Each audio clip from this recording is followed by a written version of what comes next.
How shall I be in my life? What shall I do? We should not get lost in that reading at all. First of all, we must try to find out where I am placed in the whole scheme of things. In the entire creation, where am I? Baba has easily, he has given it in his God Speaks, where am I? Where does the human form come and all that? And why is that? All the explanations are given to him. And further on, what I have got to do when I have got the human form? And as I said, it's a complete dedication to him. Think, I get everything I have, it is his. Everything he gives me. Whatever I suffer, it is his. Whatever happiness I experience, it is his. If I have plenty of money, it is his. If tomorrow I lose everything, it is his. If I have a beautiful wife today, it is his. Tomorrow if she goes away, it is his work, it is his doing. If I got a beautiful son today, I am very happy, he gives me. He takes it away, it is his, that's all. This is the detachment here we should have. And this detachment can only be practiced by yourself, by substantially attaching yourself to him.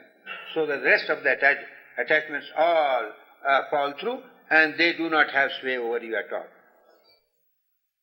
Your own life, he keeps you as you are, he makes no changes, excepting for the fundamental change that when you dedicate your life to him, he gives it back to you and says, this is not your life, this is my life. And you look after it as a trustee.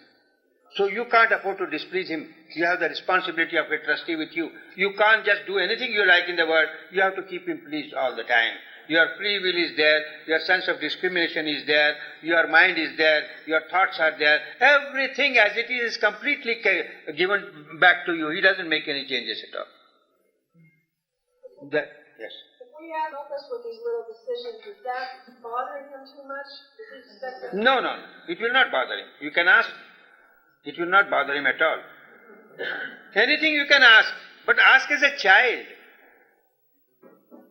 As a child, ask the mother, and the mother gives.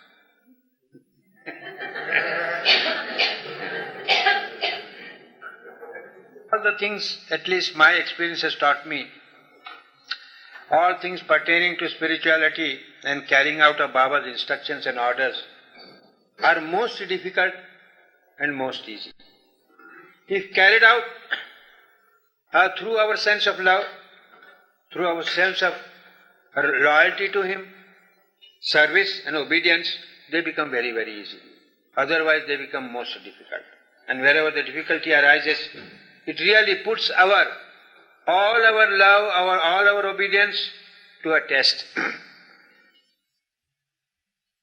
That's why Baba has said, be attached to everything. Apparently attached to everything. This is my surmise, these are not Baba's words.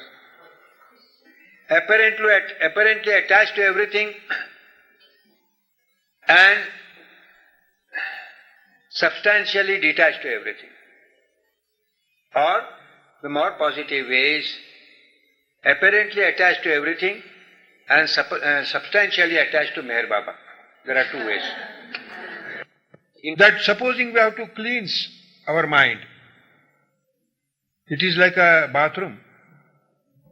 It is all covered over with filth and dirt of our actions, commissions and omissions of our actions, their impressions and so forth. It is to be cleaned. Now there are two ways of cleaning it. We step into the bathroom, pick up particle after particle and throw away. I do not know, a lifetime may not be enough. It will be too long a process. And that is the process I call a negative process. It is not really practical at all. Instead of that, the most positive for a Baba lover, most positive way is to just lift up a bucket of Meher Baba's love and splash it in the bathroom and everything gets washed up. If it comes back again, take another bucket and splash it. If it comes back again, take another bucket and splash it. You go on doing like this, maybe in doing once, you may be able to cleanse everything. If you do not cleanse once, you will cleanse the second time, third time, or a more number of times. So this is very positive way of doing it. And that is why our attachment, substantial attachment is to him is really needed. But he is Meher Baba, one should know. He knows everything. And in time to come. Well, I started feeling myself very great and very high. Little realizing that it was the greatness that was given to me by Baba, it was not my own at all. But this realization came to me later, when Baba brought me down and almost crushed under his heels like this, and made me feel that my position was this, and that the height that I felt, it was given to me by him. It did not belong to me at all, and I must come down and give my wholehearted service to him, and should not see that my ego, you see, gets so much raised up. So I say, fortunate were the persons whose ego was raised sky high. But more fortunate are the persons who were brought down to almost become the dust of his feet.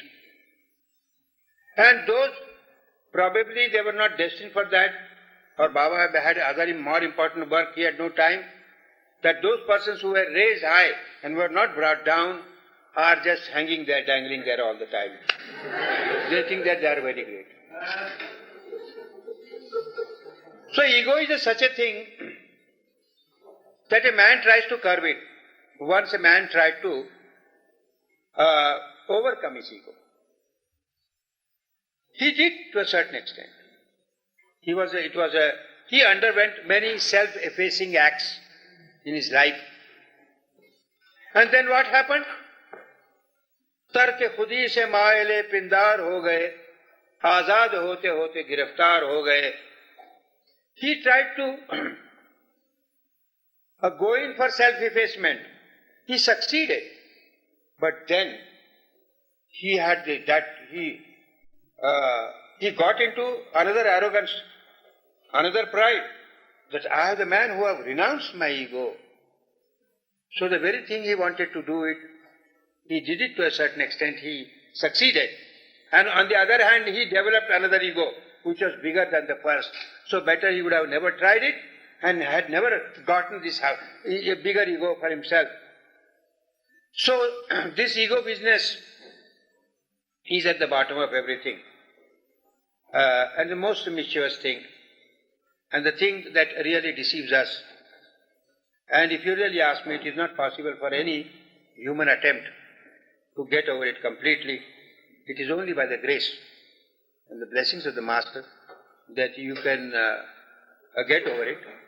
But you have to become deserving to receive that blessing. I call myself a Meher Baba lover. Naturally, I have to obey him, to serve him, and to love him. And get established in my love. But as I say, love is not the only thing that is enough.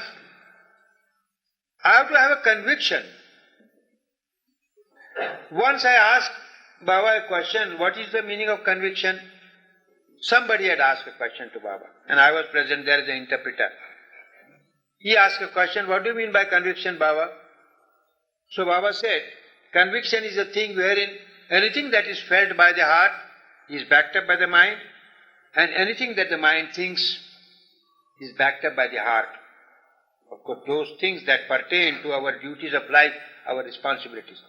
There are many stray thoughts come and go that doesn't interfere at all.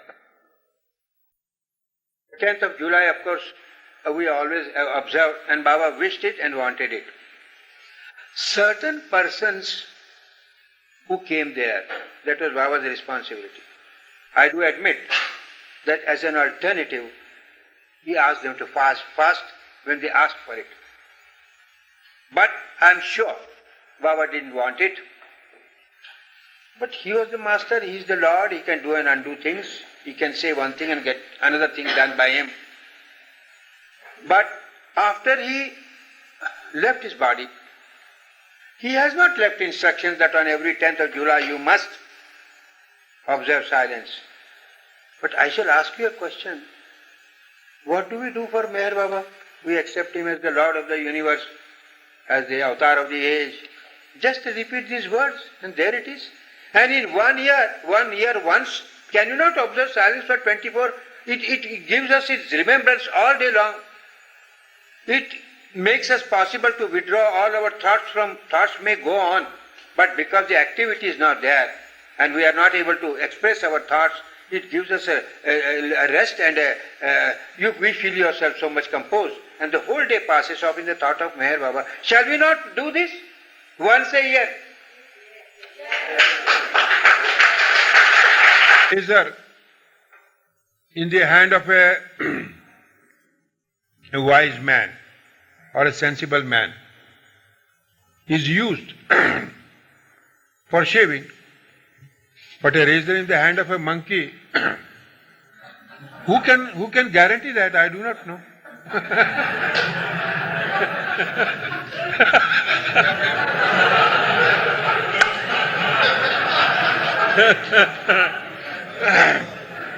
Who can, sir, vouch for it, and who can guarantee what future is going to bring? I would put it this way, if future is going to make all this turn into ceremonies, then it will be the concern of Baba himself.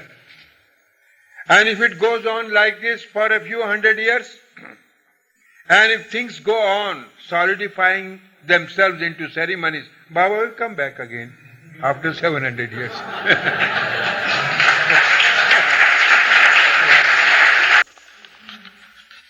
To my view, the marginal line, the line of demarcation between ceremony and no ceremony is, objectively it may be anything. It may be a arti, it may be the waving of lamp, it may be any prayer, recitation of any name of God, of Baba, with love, pouring our heart into it. It doesn't become a ceremony at all. It only becomes a ceremony. I have to go to attend my office. I am late in rising early morning, and I have to offer certain prayers. So I just go to Baba's picture, mutter some words, pass, mechanically, just for the matter of finishing up the job and go out.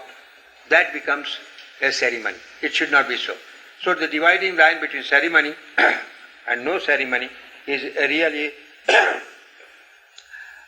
difficult to understand and not difficult to understand both.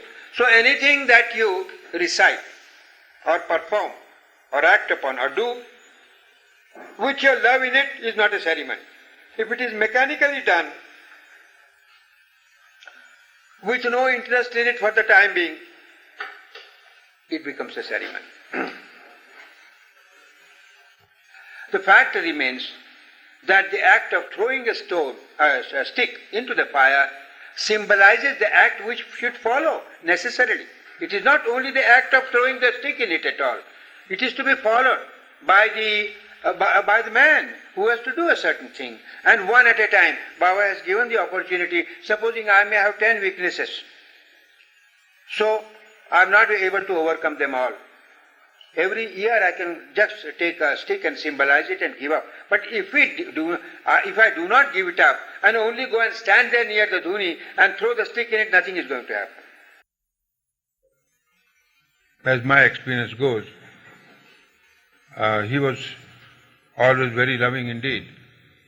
But if he has something in mind for you, he makes you go through a great mental suffering and even a torture. But it is not a torture in the sense that we would have torture in the world because of our misdeeds or because of any other reasons. They are joyful tortures. Just as the mother suffers for the child, Baba suffers for us and makes us suffer also. But there is a suffering. During the latter years, say about 6 or 7 years before Baba left his body, I was given a very peculiar treatment by him all along, and I could not realize what it all meant. Baba, I could not say anything to the Mandali. I could not. It was only I who had to just bear up with the situation, and I started feeling very badly about it. But of course, the strength was there, Baba is there, his ways are there, we have lived with Baba for such a long. Even so, once what happened? Faram, who is my typist and steno, he comes out and says, certain note was sent by Baba to me. Somebody may have written, Erech may have written, or Mani may have written. The person who writes is not responsible, it is Baba who makes him write, or makes her write. And it was such a sort of a letter that when Faram read it, he says, Adi, I do not know how you are able to stick to this office. If I was in your place, I would go away from here. I said, Faram, what's the good of going away after living with Baba for so many years? And if Baba treats us well and we stay there, and supposing apparently he treats us and we go away, what is our relationship with MeherBaba? That did not mean that I did not feel. I felt very deeply. The time passed on, and of course when Baba left his body on the 31st of January 69, and later on, I do not know, I felt that all the so-called treatment and ill-treatment that Baba gave was really a blessing in disguise, because after that I could stick to my office and do the work, or else I do not know what would I have done. I may not have lived in my house or in my office, gone away, did anything to myself, I could not really say. But it was because of that he tried to keep me aloof and strengthened me. And I appreciated that it was blessing in disguise. दर्द का हद से गुजरना है दवा हो जाना, इशरत कतरा है दरिया में फना हो जाना means it is the delight of the drop to go and merge itself into the ocean. That's the ocean of love, Meher Baba. I am a drop, he is the ocean. Suffering at its height becomes the remedy of the sufferer's plight. All of us are so conscious of suffering. All of us want to avoid suffering. And unfortunately, the path which leads to a happiness, unending happiness, is covered over with thorns and a great suffering. That's why the need of the Master is there. We have to pass through a suffering. The world has to pass through a certain suffering. And Baba does not create a miracle. He does not change our destiny at all. But all he does is to take our suffering upon himself, to lighten our suffering for individual and for the whole world. I have come to a conclusion that the longer the period before God realization, the greater the power one gets. And the power is not for oneself, but the power to give that God realization to others.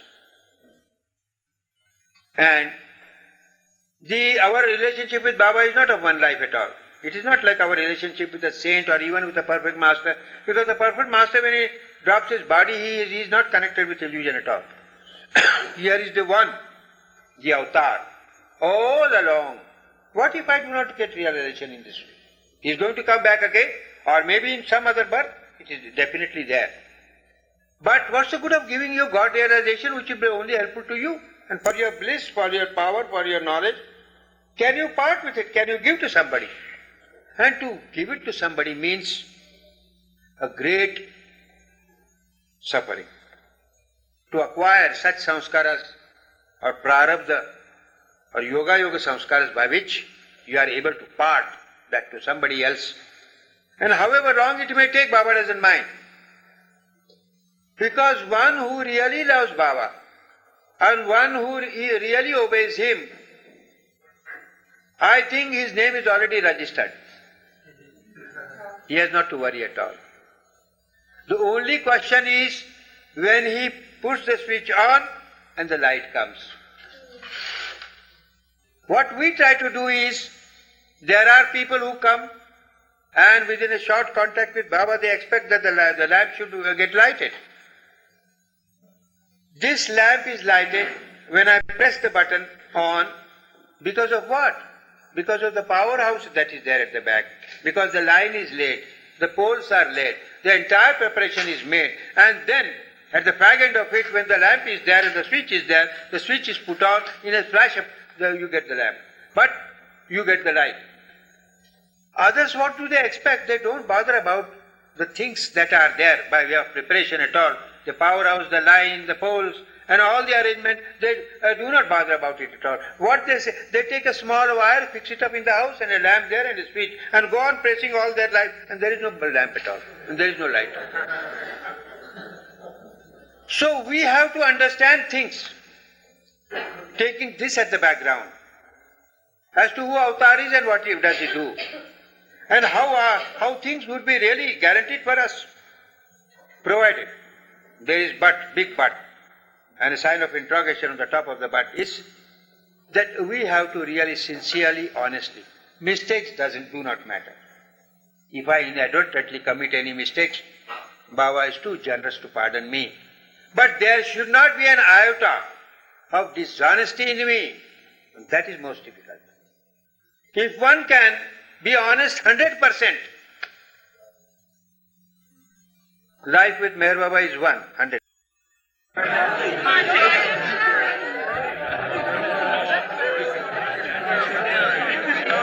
It has been my great pleasure to come here and to see nearly 300 of Baba lovers gathered here in one thought and in love of Baba,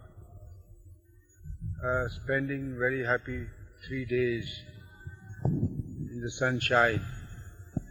And I'm sure this entire Pilgrim Pines has been also blessed by Baba's love. And in future anybody coming here will bask under the sunshine of Meher Baba's love. It has been my great pleasure indeed. And I hope all those who have gathered here today will keep the message of Baba in their hearts, and in all the stress and strain of life, I will keep his remembrance and his love to give them strength and happiness to fight the battle of life. The final life has to be looked after, Baba alone, but the days of stay here on the gross world of us all, let us wish that nothing greater than Baba's love attracts us the most and prepares us for the final dispensation of our souls to the eternal life.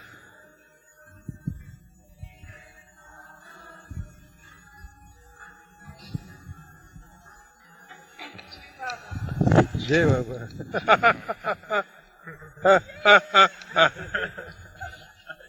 That's the trick, huh?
Avtar!